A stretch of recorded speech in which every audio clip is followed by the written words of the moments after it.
भारतीय प्रजातंत्र में जनजाति का स्थान शरीर की रीढ़ की हड्डी के बराबर है। जनजाति ही भारतीय संस्कृति और भारतीय प्रजातंत्र को संयम देती है, बल देती है, स्थायित्व देती है और मजबूती से खड़े होने का बल देती है। वो दिन मैं कैसे भूल सकता हूं। देश के इतिहास में पहली बार राष्ट्रपति भवन में एक जनजाति महिला राष्ट्रपति बनती है। प्रधानमंत्री को शपथ दिलाती है। जब मेरी उनसे चर्चा होती है डॉक्टर सुदेश धनखड़ के साथ, हमें लगता है कि हम हमारे घर में हैं। सरलता, शालीनता, अत्यंत प्रभावी व्यक्तित्व है और धीरे से बात कहती हैं। जनजाति के प्रति हमारा समर्पण होना चाहिए और यही हमारा संकल्प होना चाहिए। भारत के इतिहास में स्वर्ण अक्षरों में वो दिन लिखा गया जिस दिन भारत की राष्ट्रपति महामहिम द्रौपदी मुर्मू ने शपथ ली और प्रकाष्ठा हो गई कि उन्होंने देश को तीसरी बार नेतृत्व देने वाले नरेंद्र मोदी जी को शपथ दिलाई। ये गौरव पल है। आज हम जिस भारत में जी रहे हैं, मैं भारत का दिल कहलाने वाले मध्य प्रदेश से कहना चाहता हूं, कभी कल्पना नहीं की थी। 1989 में जब संसद सदस्य बना, केंद्र में मंत्री बना, तो हमारी अर्थव्यवस्था लंदन शहर और पेरिस शहर से भी छोटी थी। अंदाजा लगाइए, हमारा सोना हमने गिरवी रखा स्विट्जरलैंड के 2 बैंकों को। हम कहां से कहां आ गए। हमने किस किस को पीछे छोड़ दिया।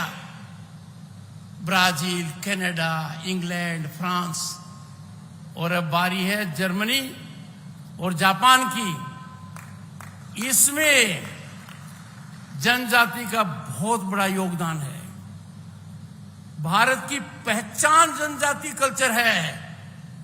भारत की पहचान में आपका बहुत बड़ा योगदान है और इसी वजह से भारत के प्रधानमंत्री ने 2 बड़े संकल्प लिए हैं, महान संकल्प लिए हैं। एक कि जब भारत, जहां दुनिया का 1/6 हिस्सा रहता है, 1/6 ऑफ ह्यूमैनिटी रहती है, जब वो आजादी की शताब्दी मनाएगा 2047 में, तो भारत विकसित राष्ट्र होगा और विकसित राष्ट्र की पहचान होगी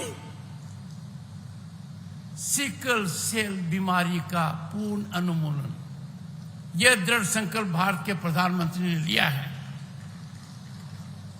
और भारत के प्रधानमंत्री ने इसकी घोषणा जुलाई 2023 में आपके पड़ोसी जिले शहडोल से की है और राष्ट्रीय सिकल सेल एनीमिया उन्मूलन मिशन 2047 की शुरुआत की है। मैं आपको ये बताना चाहता हूं, 2047 का हवन शुरू हो चुका है। इस हवन में सभी को आहुति देनी है, राष्ट्रीयता को हमें दिखानी है। ये मैराथन मार्च है, इसमें सभी चल रहे हैं।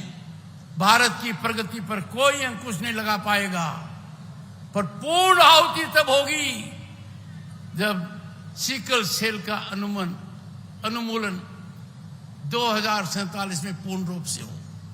इसके लिए आवश्यकता है कि हम सब सक्रिय रूप से काम करें। मुझे बड़ी खुशी है, बड़ी प्रसन्नता है कि पहली मुलाकात में माननीय मुख्यमंत्री जी ने 2-3 बातों की ओर ध्यान दिया। उनमें एक बात यह थी, दूसरी बात ट्राइबल विकास की थी। मेरे मन में कोई शंका नहीं है कि पहली कैबिनेट मीटिंग में जो मुख्यमंत्री स्थान चूज करता है तो निर्णय लेता है कि लाउड स्पीकर कहां बजेगा कहां नहीं बजेगा, उस मुख्यमंत्री के बारे में क्या कहना है। उनका दूसरा निर्णय भी अत्यंत प्रभावी है और कहते हैं न,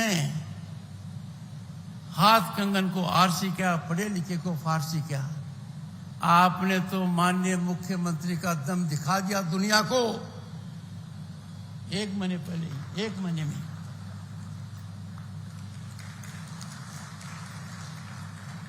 देश का एकमात्र भूभाग है जो इतनी पराकाष्ठा पर गया है। मुझे कहने की आवश्यकता नहीं, मेरे से ज्यादा आप समझते हैं।